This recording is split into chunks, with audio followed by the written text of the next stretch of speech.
Pantalla bien.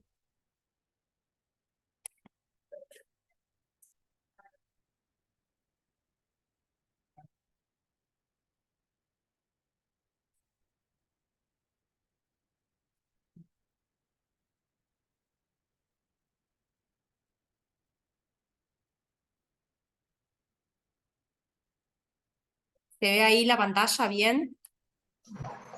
Sí, Perfecto. Ay, la clase después va a quedar colgada en el campus. sí. Perfecto, gracias. Yo porque las voy coleccionando y además me quedo con información, ¿no? de lo que ustedes exponen cada día. Perfecto. Espera, ¿ves bien ahí o porque no sé qué No, hice? se ve chiquitito. Se ve urgencias oncológicas ahí.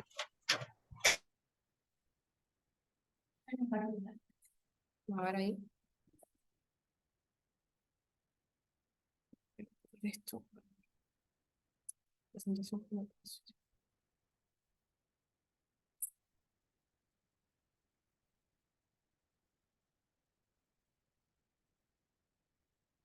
Ay, no es, pero lo pone así.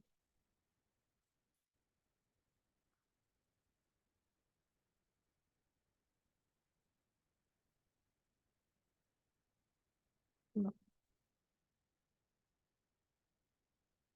Si no lo comparto directamente del Drive. Dale.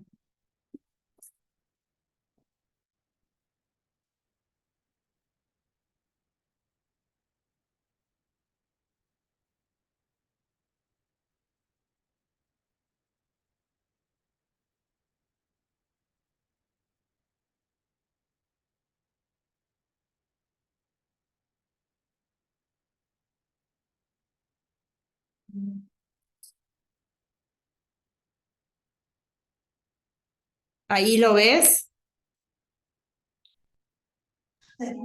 Veo la que dice urgencias oncológicas en grande y todas las demás chiquititas.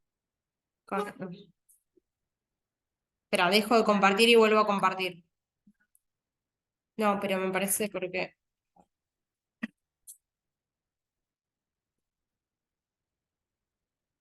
Ahí está. Listo, perfecto. No, no, no. Ahora sí. Listo, bárbaro. Bueno, mi nombre es Joana Jufé, soy residente de segundo año de hematocología acá del Hospital Pedro Elizalde, y la idea hoy es hablar de urgencias oncológicas. Vamos a nombrar, creo que son 4 o 5, que son en general las más frecuentes y las que pueden comprender también mayor gravedad, para hacer un repaso. Si bien uno le dice urgencias oncológicas, es importante recordar que la mayoría son de manejo clínico de nosotros como pediatras. Inicialmente, bueno, las urgencias oncológicas pueden afectar a diferentes órganos o sistemas, empeorando el pronóstico inicial. Pueden ser la primera manifestación de este tipo de enfermedades y pueden aparecer tanto a lo largo de su evolución, ya sea por progresión de la misma o como una complicación del tratamiento que está instaurado en el paciente. Inicialmente vamos a hablar de lisis tumoral. Ahí dejé como unas capturas de más o menos de dónde fui sacando la información de lisis, o para que vayan leyendo. Está el consenso de la SAP. El hospital tiene las normas de manejo de síndrome de lisis tumoral, y además, como siempre, está el libro de Link, que es el del soporte clínico del paciente oncológico y de cuidados paliativos. Bueno, el síndrome de lisis tumoral es un conjunto de anormalidades metabólicas y de alteraciones clínicas que pueden tener un riesgo potencial de muerte para el paciente. Es una emergencia clínica y oncológica que está desencadenada por la destrucción, ya sea espontánea o inducida a través del tratamiento, de células malignas. Más frecuentemente la vamos a observar en pacientes con leucemia linfoblástica aguda y linfoma de Burkitt. Tiene en realidad una triada clásica que se suma a una cuarta parte, que es la hipocalcemia, que se da por la hiperuricemia, que es lo que más frecuentemente vamos a observar, la hiperfosfatemia, la hiperpotasemia y la hipocalcemia como consecuencia de esta hiperfosfatemia. La fisiopatología se basa en, bueno, la destrucción de las células tumorales, que al destruirse liberan al torrente, en este caso ADN, que libera ácido nucleico, que esto va a aumentar la producción de uratos. Estos uratos o sea, lo que pasa es que hay un aumento de la concentración normal de los uratos que precipitan en los túbulos renales, estos se cristalizan y lo que lleva a un daño tanto renal, local como renal. El fósforo, las células tumorales poseen 4 veces más fósforo que cualquier otra célula, entonces al liberarse al torrente sanguíneo, lo mismo, hay un aumento del fósforo basal, se supera la capacidad de reabsorción y de la utilización, entonces empieza a precipitar en los tejidos y con consecuencia trae la hiperfosfatemia. Lo mismo sucede con el potasio, y bueno, además también hay citoquinas por inflamación, que todo esto se va acumulando, produce también ya por un riñón que puede estar tanto afectado por la enfermedad, más todo lo que fuimos nombrando, la idea es que lo que más se termina afectando en este caso es el riñón y la diuresis. Los factores de riesgo para parálisis tumoral los dividimos en 3 grupos. Esto es más que nada un modo de resumen de cuando llega un paciente con un diagnóstico inicial de una enfermedad oncológica, y de acuerdo al grupo van a tener un porcentaje de probabilidad de que esto suceda. Más que nada, acá está lo que íbamos nombrando en el grupo de alto riesgo, la leucemia o el linfoma linfoblástico, el linfoma de Burkitt. También, por ejemplo, hay que tener en cuenta que uno capaz le asocia más enfermedades hematológicas dentro de las enfermedades de los tumores sólidos, el neuroblastoma y los tumores de células germinales. El diagnóstico de lisis tumoral se define por presentar 2 o más de los siguientes criterios de laboratorio, en general entre los 3 y los 7 días de haberse instaurado el tratamiento. ¿Qué es lo que nos importa del laboratorio? ¿Qué es lo que siempre pedimos, el famoso laboratorio de lisis? El ácido úrico, que tiene que ser mayor a 7 o un aumento de 25% con respecto al valor basal. El 6 para lo que es el valor de potasio y 6,5 para lo que es el valor de fósforo, y todos es también estos valores un aumento del 25% del valor de base. El daño tisular lo vamos a definir por la presencia de algunos de los siguientes criterios. La creatinina aumenta 1,5 veces con respecto al valor superior para la edad del paciente, y también se puede presentar como oligoanuria o una sobrecarga hídrica. También podemos observar que el paciente tiene una arritmia, lo que puede conllevar a una muerte súbita y convulsiones focales o generalizadas. En general, todo lo que es la parte clínica está asociada a las manifestaciones clínicas de la hiperfosfatemia, la hiperuricemia y la hipercalemia. Entonces, clínicamente es más o menos lo que fuimos diciendo: el aumento de la creatinina con o sin oligoanuria, la hematuria, un fallo renal, retención hídrica, hipervolemia, anorexia, náuseas, vómitos y diarrea, arritmia, las convulsiones, tetania, calambres, y por último, y como es el fatal, la muerte súbita del paciente. ¿Qué estudios complementarios vamos a hacer en estos pacientes? Se deben realizar inicialmente cada 12 horas hasta más o menos las 72, 96 horas de que el paciente inicia con el tratamiento, y aparte según la evolución. Lo vamos a controlar con un hemograma, un estado ácido base, ionograma, calcio iónico y total, úrico, fósforo, LDH, función renal y orina completa, y lo que no agregué acá, pero habría que agregar, es la albúmina por el tema del calcio corregido. El balance de ingresos y egresos, que debe ser estricto cada 6 horas con la toma de TA y el ritmo diurético y peso del paciente. Y además deberíamos solicitar una teleradiografía de tórax para evaluar todo lo que es el mediastino y la silueta cardíaca, ecografía renal y abdominal, ecocardiograma y electrocardiograma. Con respecto a la ecografía renal y abdominal, que siempre pedimos a los pacientes cuando uno sospecha una enfermedad hemato-oncológica, lo que más nos importa en este caso es la parte renal, ver que no pueda haber, me sale impregnación, pero no es impregnación, afectación renal por la enfermedad de base, que pueda predisponer a infiltración, gracias, no me salía la palabra infiltración, de la enfermedad de base, en este caso, por ejemplo, una leucemia, que pueda colaborar con todo este daño renal ya dado por la lisis. Bueno, ¿cómo es el tratamiento? Y en realidad estas medidas, en general, por lo menos lo que es la hiperhidratación y el alopurinol, se aplica a todos los pacientes con una sospecha de una enfermedad oncohematológica, más allá de que tengan o no parámetros de lisis. En los niños de más de 10 kilos vamos a utilizar el famoso 3000 metro cuadrado, y en los menos de 10 kilos 200 mililitros por kilo día. Lo más importante es que sea un plan sin potasio. El objetivo es que tengan una diuresis mayor a 3 mililitros kilo hora o a 100 mililitros metro cuadrado hora. Con respecto a la hiperuricemia, tenemos dos fármacos que podemos utilizar. Uno es el alopurinol, que ahí dejé más o menos las dosis y cuál es la dosis máxima. Y lo más importante es que se ajuste en caso de que el paciente tenga insuficiencia renal. Y la otra droga que se puede utilizar es el rasburicase, pero la realidad es que es una droga muy cara y tiene indicaciones más puntuales. Lo más importante del rasburicase es que está contraindicado en el déficit de la enzima glucosa y fosfato deshidrogenasa. Ahí dejé aclarado más o menos los efectos adversos para tenerlo en cuenta.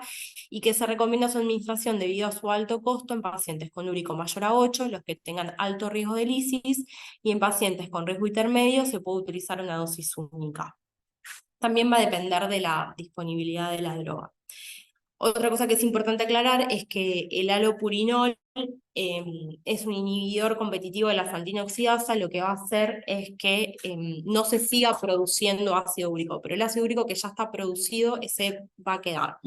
En cambio, el rasburicase lo que hace es actúa como enzima la xantina oxidasa y ayuda a que el ácido úrico se convierta en alantoína, que hace que sea más fácil de excretarse a través renal, y actúa sobre el ácido úrico ya formado y previene que se siga formando. Ahí dejé otro cuadrito que figura en el consenso que habla sobre el tratamiento de acuerdo al riesgo, pero en general es lo que les decía, lo que es la hiperhidratación del alopurinol debería aplicarse en todos los pacientes. Con respecto a la hiperfosfatemia, la idea es inicialmente hacer una restricción de dieta de folatos. Con la hiperhidratación va a colaborar también, y podemos usar quelantes intestinales, que para esto vamos a utilizar el carbonato de calcio, que es el tratamiento inicial, que lo más importante de esto es que se administre con las comidas. Es muy importante decirle esto a los papás, que si el paciente no va a comer, no se lo den, porque va a actuar más que como aporte, más que como quelante, ¿sí? Y otra opción terapéutica es el hidróxido de aluminio, que se puede aplicar, se puede usar solamente por 48 horas para evitar la toxicidad acumulativa de aluminio, que en general es el Milanta como norma comercial.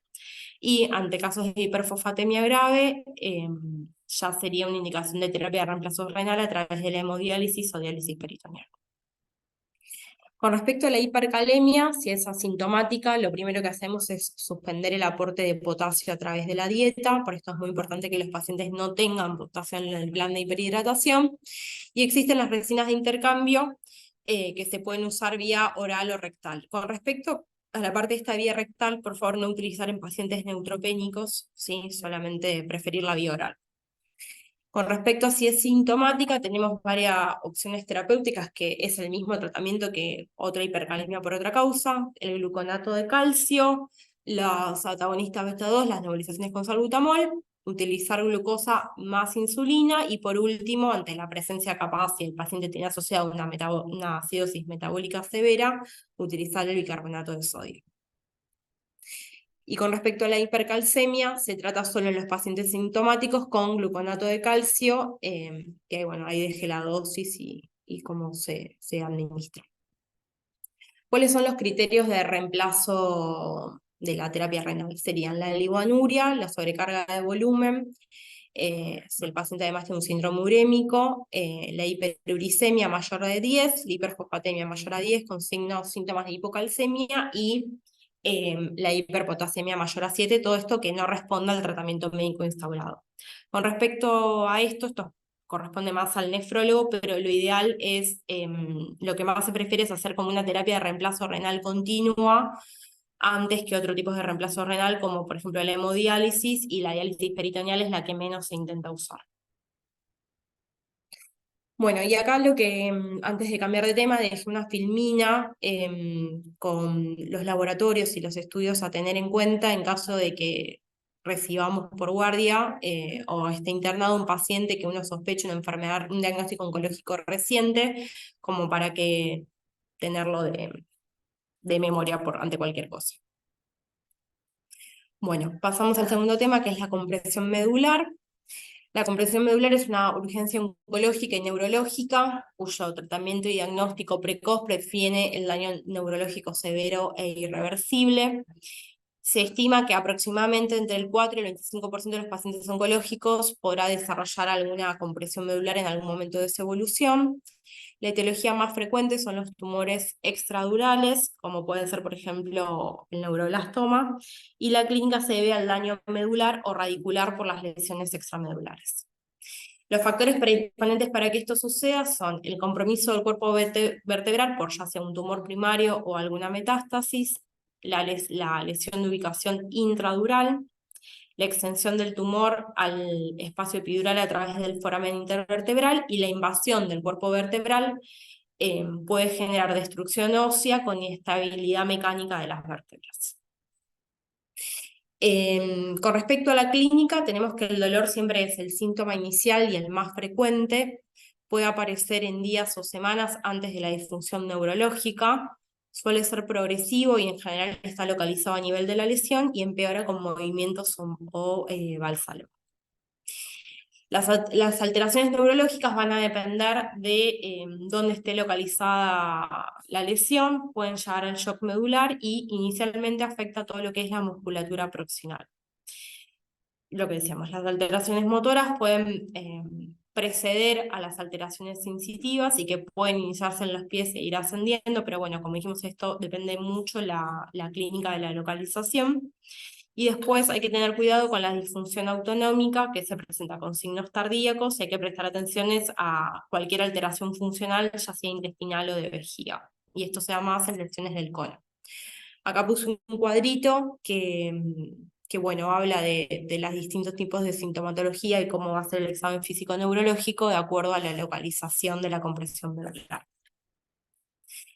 Para el diagnóstico, el examen, digamos, el gol estándar es la resonancia nuclear magnética. La idea es, de acuerdo al estado clínico del paciente, es poder iniciarla siempre con lo que es un contraste endovenoso. Siempre recordemos tener por lo menos una función renal normal. Nada, la idea es que ante cualquier paciente que sospechemos, si uno sospecha la compresión medular, hay que diagnosticarla para poder tratarla. Entonces, lo ideal es dentro de la disponibilidad poder hacer siempre lo más temprano posible una resonancia dentro de las 24 horas.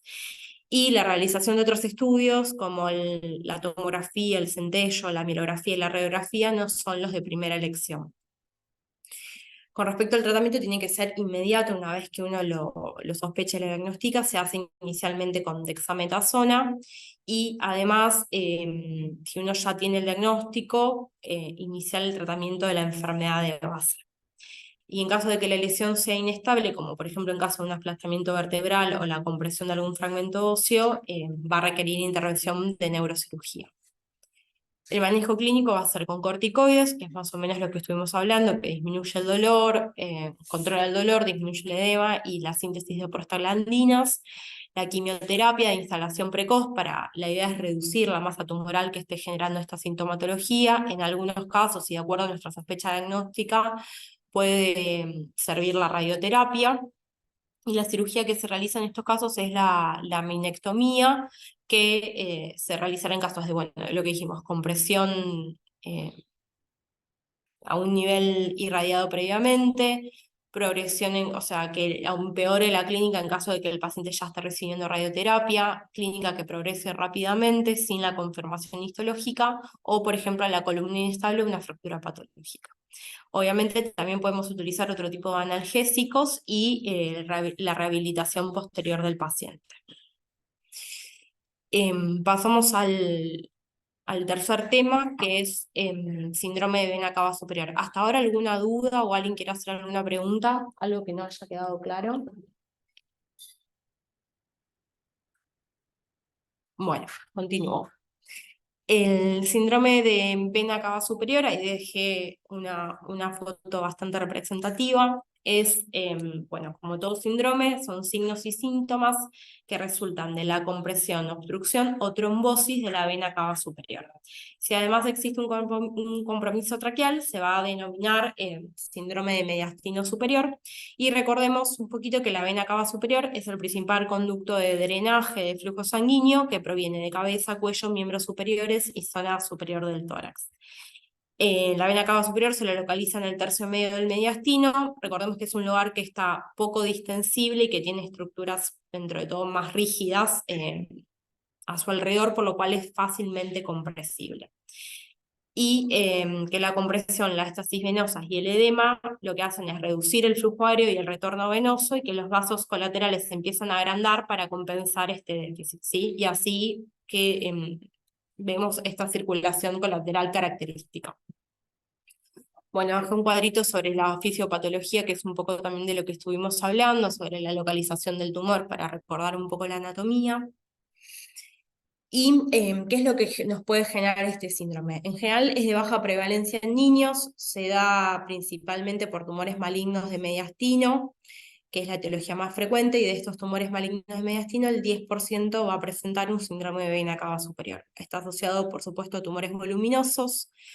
El linfoma no Hodgkin es el que más riesgo tiene de producir este síndrome y algunas otras patologías son todos diagnósticos diferenciales de tumores mediastinales, linfoma de Hodgkin, neuroblastoma, tumores germinales, leucemia linfoblástica aguda y sarcomas. Otra cosa importante a tener en cuenta, que acá estamos hablando como de este síndrome como diagnóstico, presentación clínica inicial, es que un paciente que ya capaz está realizando tratamiento, en general recordemos que le colocamos a los pacientes catéteres implantables o accesos venosos centrales, y que estos pueden llegar a producir alguna trombosis de la vena cava, como también ser efecto secundario de la quimioterapia. Clínicamente puede ser una forma aguda o subaguda, en general los pacientes relatan que todos estos síntomas van apareciendo de a poco y cada vez van empeorando, es normal que capaz consulten e inicialmente hayan recibido corticoides por esta disnea o la tos, hasta que realizamos la placa y vemos la masa mediastinal. Entonces clínicamente los pacientes pueden comenzar con una disnea, disfagia, tos, ortopnea y estridor. Y además síntomas más raros pueden ser ansiedad, mareos, cefalea, síncope y alteración de la presencia, ¿sí? Al examen físico vamos a observar edema, el famoso edema en esclavina, pletora y cianosis en cara, cuello y miembros superiores, ingurgitación yugular, pulso paradojal, la palidez con los cambios posturales, disminución del murmullo vesicular, sibilancias o estridor, circulación colateral, que es como la foto que les mostré en la vena anterior del tórax y el cuello, signos de derrame ya sea pleural o pericárdico y agravamiento siempre de los síntomas en posición supina. Para la evaluación clínica es importante hacer una historia clínica completa, examen físico y de laboratorio. En general son pacientes que ya han consultado previamente a la guardia y han sido tratados por cuadros de broncoespasmo o laringitis y que pueden haber recibido corticoides previamente. Realizar, por supuesto, una radiografía de tórax, frente y perfil. Recordemos la importancia del perfil para poder ver la localización de la masa, si es anterior, media o posterior, que también eso nos va a dar una orientación diagnóstica. El laboratorio, que es más o menos muy parecido al laboratorio de lisis, un hemograma, una función renal, un gas, un ionograma, calcio, fósforo, magnesio, ácido úrico, hepatograma, LDH, un coagulograma en caso de que el paciente tenga que ingresar al quirófano, y esto ya capaz es más del especialista, los marcadores tumorales como alfa-fetoproteína y beta-HCG. La tomografía de tórax por tumor germinal. Ah. Estaba hablando de la masa mediastina, entre los marcadores tumorales, o sea, para recordar que línea media y masa mediastinal en adolescentes es un lugar frecuente de tumores germinales. Perfecto. Con respecto a la tomografía de tórax, siempre recuerden que lo importante es poder realizarla con contraste, ya que el contraste nos permite diferenciar las patologías anatómicas y nos sirve también todo lo que es para ver adenopatías. Y ecografía pleural y ecocardiograma para poder observar los derrames. Como medidas generales, es importante que el paciente mantenga una posición semisentada y que duerma en esa posición, administrar el oxígeno en caso de que sea necesario. Es importante asegurar un buen acceso venoso, recuerden siempre preferentemente en lo que es miembros inferiores. Aunque el paciente no tenga criterio clínico, es importante avisar al servicio de terapia intensiva y si están en un lugar que no tiene terapia intensiva, lo ideal sería poder capaz derivar a este paciente a un servicio que lo tenga, porque es un paciente que se puede complicar rápidamente y que podemos no llegar a tener el tiempo para derivarlo. Evitar siempre la anestesia general y realizar o sedación para lo que son los procedimientos. Recordar siempre las medidas de lisis tumoral y lo que es importante en estos pacientes, hay que tener mucho cuidado con la hiperhidratación, ¿sí? Para el diagnóstico, esto capaz ya es más del especialista. Perdón, ¿puedo hacer una pregunta? Sí. Perdón, con respecto a la hidratación y los líquidos, para la cantidad de líquidos, ¿se hace una distinción entre los preadolescentes, adolescentes y los niños en cuanto a cantidad de líquidos totales en el día, contando medicación y contando los líquidos que reciben el plan de hiperhidratación? Sí, yo tendría en cuenta, si requiere antibiótico terapia o dilución con líquidos por otra cosa, yo eso lo descontaría de los líquidos totales e intentaría no pasarme de 4 litros por día. Porque si no, después le vas a terminar haciendo una hiponatremia dilucional y además capaz el paciente no se banca tanto manejo de líquidos y más porque no sabes si puede llegar a tener infiltración renal y le vas a Eh, hacer una sobrecarga de líquido. los adolescentes podemos extendernos, qué sé yo, hasta 4.500 más o menos de líquidos totales, o es Sí, 4.000. hasta entre 4 y 5 litros, sí. Te vas fijando también cómo el paciente va respondiendo a eso. Si le pones 5 litros y el paciente tiene un ritmo urétrico de 6, se lo podés ir bajando gradualmente. Mientras tengas su ritmo diurético de 3, estás más o menos seguro. Si con 5 litros ves que te pasás mucho, se lo puedes ir reduciendo, o sea, a 4.500 y a 4 litros si es necesario. O a 100 mililitros por metro cuadrado si es adolescente, ¿verdad? No, lo de 100 mililitros metros cuadrados y menos de 10 kilos. Como cualquier plan de hidratación, por ejemplo, de un deshidratado. Claro, pero yo decía, eh, viste que, pero bueno, mantenemos entonces a 3, no importa si es adolescente o niño chiquito, a 3. No, 3 de ritmo diurético. Sí. Sí, sí, en general con 3 de ritmo diurético, ya sea grande o chico, está bien. Sí. Listo, listo, así, porque si no vamos a dar muchas vueltas. Listo, No, perfecto. no, está bien, perdón, no entendía la pregunta. Nada, está bien, gracias a vos. Con respecto al diagnóstico, esto es más, capaz más el especialista, pero bueno, se realizará PAMO, punción del derrame, biopsia de enopatías o biopsia de media espinal de acuerdo a la clínica del paciente y a la sospecha diagnóstica. Uno va a ir evaluando si es necesario o no realizar qué tipo de biopsia, ¿sí? Como tratamiento empírico, esto capaz es más del especialista, pero para que sepan qué tratamiento se puede utilizar, esto también va de acuerdo también a la presunción diagnóstica. En general lo que se aplican son corticoides, pero esto sí o sí debe ser indicado por el hemato-oncólogo. No hay que poner corticoides a un paciente con una masa mediastinal que no sabemos o el hematólogo no está al tanto de esta situación.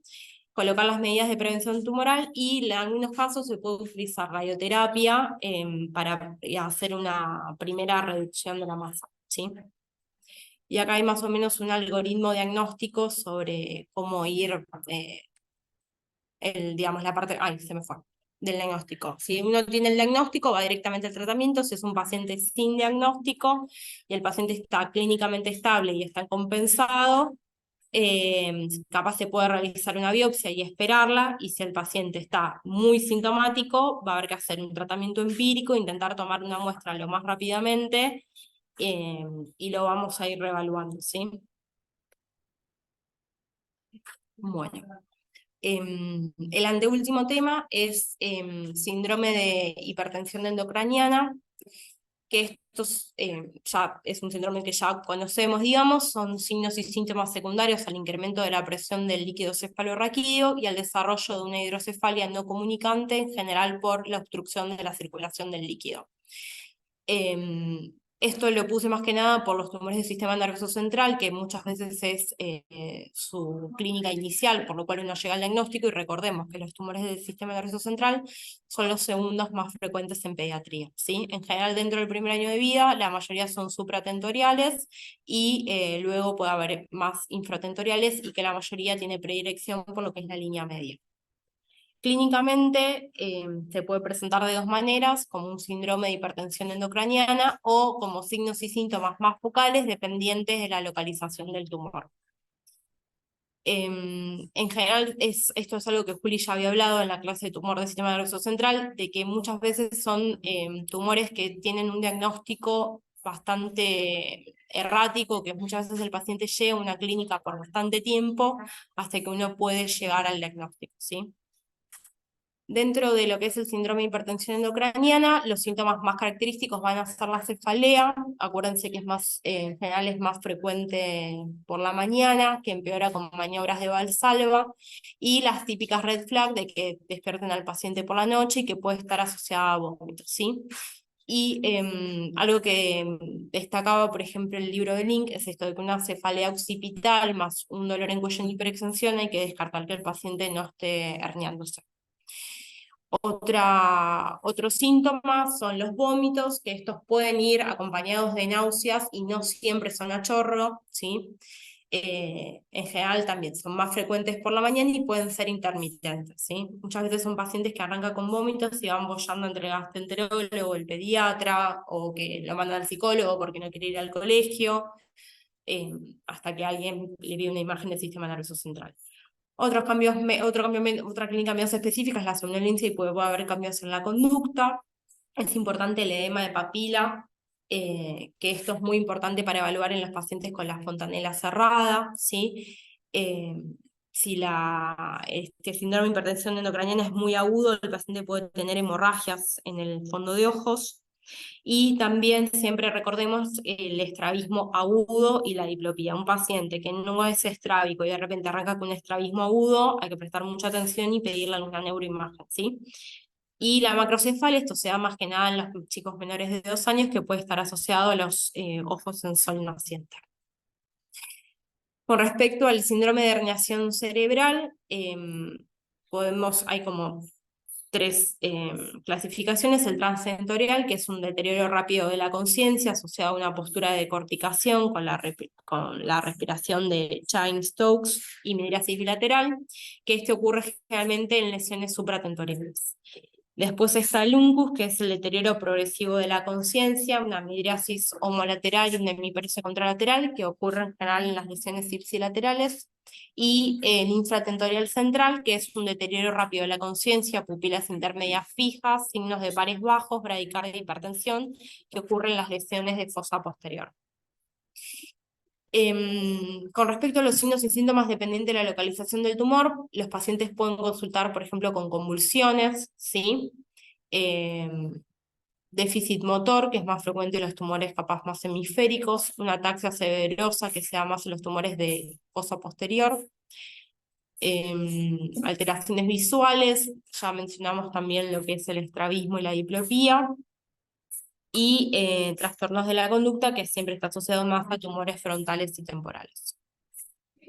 El diagnóstico, siempre lo ideal es la resonancia nuclear magnética, siempre recuerden poder realizarla con gadolinio, y como no siempre tenemos disponible la resonancia, recordemos que el ATAC es algo que nos puede servir inicialmente y que detecta la mayor cantidad de tumores, ¿sí?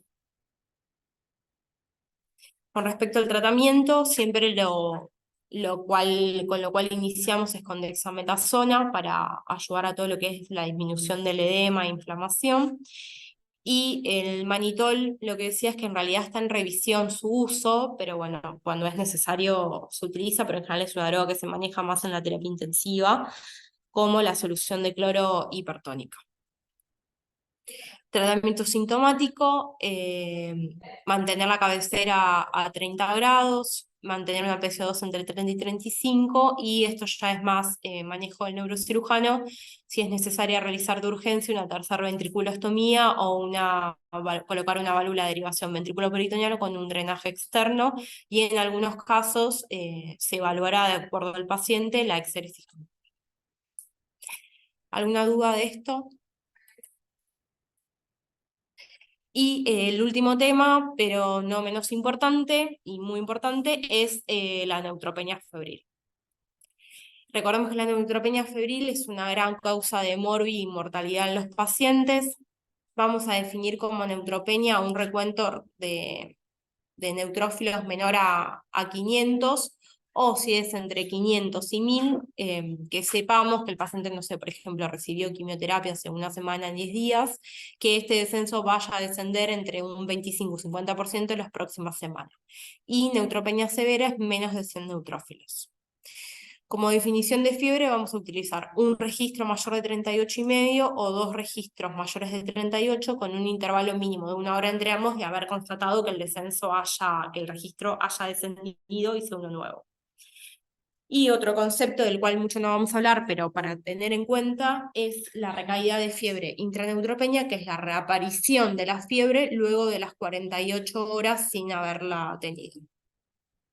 Recordemos que la fiebre en general es la manifestación clínica única que se da en la mayoría de los pacientes, y es importante recordarle a los papás que no siempre que se internen por una neutropenia febril va a haber un diagnóstico o una causa, ¿sí? Muchas veces los pacientes tienen todo negativo, pero igual tuvieron la fiebre. Y los focos clínicos de infección más importantes son el cutáneo, el respiratorio, el gastrointestinal y el urinario, ¿sí? Y lo que dice acá, porque es lo que hablaba recién, que la fiebre de origen desconocido en general se presenta entre el 56 y 79% de los casos, entre un 10 y un 20 pueden tener bacteremia, que en general está asociada a los catéteres, ¿sí?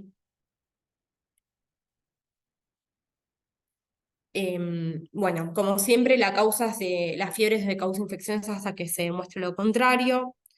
Lo que decíamos, de que clínicamente el paciente a veces puede solo tener fiebre. Importante recordar que los microorganismos que pueden dar infecciones banales en un paciente inmunocompetente, en estos pacientes puede provocar infecciones severas hasta la muerte, que las infecciones que no se tratan tienen una muy rápida progresión y pueden comprometer la vida del chico, y que el tratamiento antibiótico de amplio espectro debe administrarse inmediatamente. Recuerden que existe lo que es la regla de oro de que todo paciente neutropénico febril, dentro de la hora de haber llegado a la guardia del hospital, tiene que ser cultivado y medicado, ¿sí? Y todo paciente neutropénico febril de alto riesgo se debe hospitalizar. La neutropenia febril en general la dividimos en dos, en bajo y alto riesgo. Los criterios para que una neutropenia sea de bajo riesgo son que el paciente esté en buen estado en general, que la enfermedad esté en remisión, que no tenga una expectativa de neutropenia mayor a 7 días, que no tenga un foco clínico de riesgo, que ahora los vamos a mencionar, menos de 39 grados de temperatura, ausencia de comorbilidades, episodio de neutropenia febril fuera del ámbito hospitalario y sin recaída de fiebre intraneutropénica.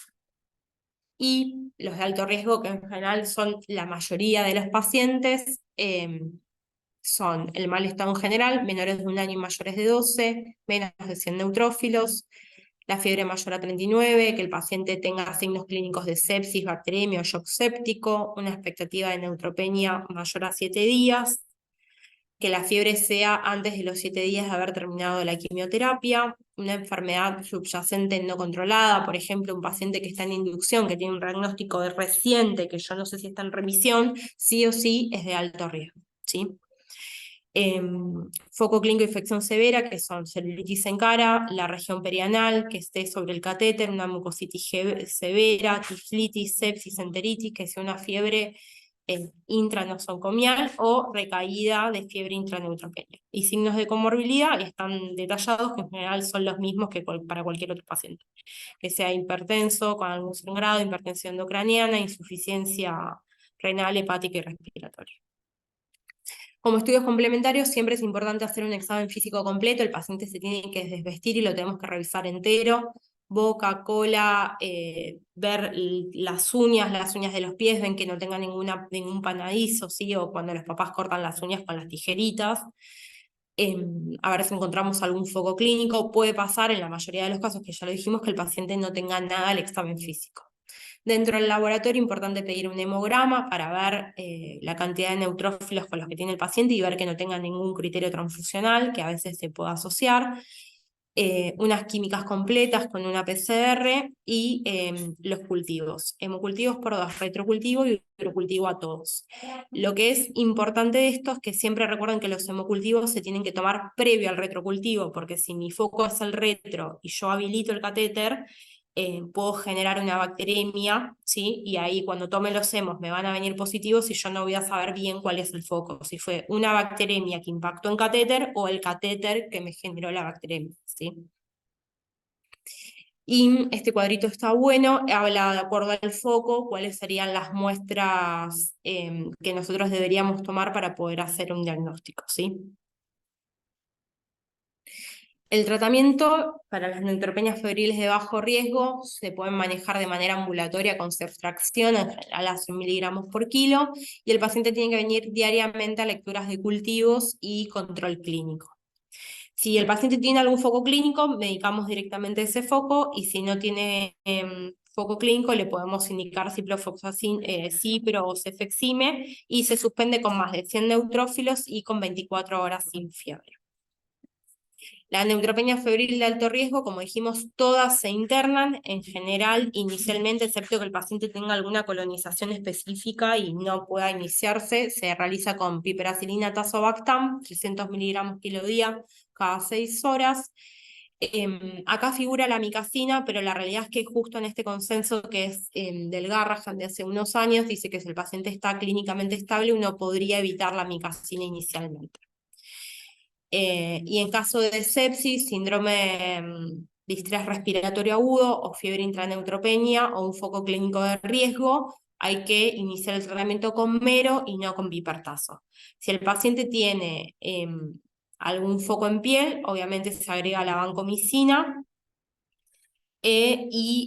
Bueno, el tema de la ANFO en pacientes capaz que ya tengan un cuadro clínico más importante de más de 4 días de fiebre o que la placa pueda dar a entender de que tenga algún infiltrado más de origen fúngico.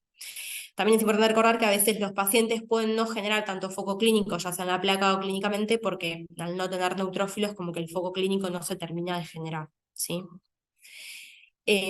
Todo paciente neutropénico febril permanece internado por 4 días. En esos días, obviamente, si ya tiene algún cultivo positivo, se ajusta el tratamiento o alguna colonización de catéter. Si no, al 4.º día uno debería revalorar al paciente y ver si viene a febril y ya tiene más de 100 neutrófilos, se puede suspender la antibiótico-terapia y dar el alta. Si viene o 24 horas de fiebre y con 500 neutrófilos, eso también se puede suspender. Eso igual uno lo va hablando con el infectólogo generalmente diariamente.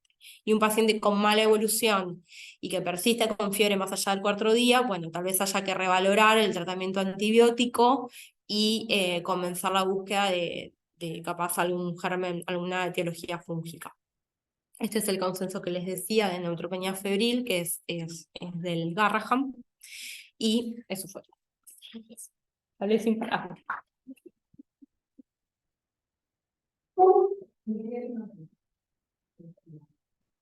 Preguntan, Arián, si un paciente con una neutropenia febril de bajo riesgo con foco, tratamiento ambulatorio no se interna. No, si el chico está clínicamente estable y la familia es confiable y tiene la posibilidad de poder venir, depende, sí, depende del foco. Actualmente uno empieza con antibiótico-terapia endovenosa, internado, y por evolución, y después se conviene en alta. Pero habitualmente si tiene una otitis, obviamente no, pero claro. Si el foco es la neumonía, hay que evaluar varias otras cosas. Sí, es algo medio artesanal de cuando uno se enfrenta con el paciente. También depende si, no sé, es algo de bajo riesgo, pero el paciente vive a 3 horas y no tiene la posibilidad de venir todos los días, uno lo interna más que nada para poder realizar un correcto control clínico del chico. ¿Sí? No sé si se Muchísimas respondió mi gracias. pregunta. No, porque me parecía medio jugado. Digo, bueno, está bien, yo sé que de bajo riesgo viene todo bien, tan retirada de la enfermedad y todo, pero no sé, será porque en la residencia me prepararon así como miedo, y siempre el paciente oncológico como que miedo, entonces bueno, será por eso que me pareció como, pero bueno, vos ya dijiste ahí, es artesanal y vas viendo al paciente qué foco Sí, tiene. ante la duda se queda internado mínimo 48 horas para las primeras lecturas de cultivos y capaz si responde bien con el antibiótico endovenoso y mejora y no es tan neutropénico y dejó de hacer fiebre, se puede terminar el antibiótico vía oral en la casa. Pero bueno, también depende mucho de muchos factores, de la experiencia de uno, clínica, de la familia, del medio en donde uno esté y varias cosas. Gracias. No, de nada. Gracias a vos por conectarte. Bueno, la semana que viene no hay porque es el primer lunes del mes, así que nos veríamos el otro lunes. Nos vemos entonces, muchas gracias. Adiós.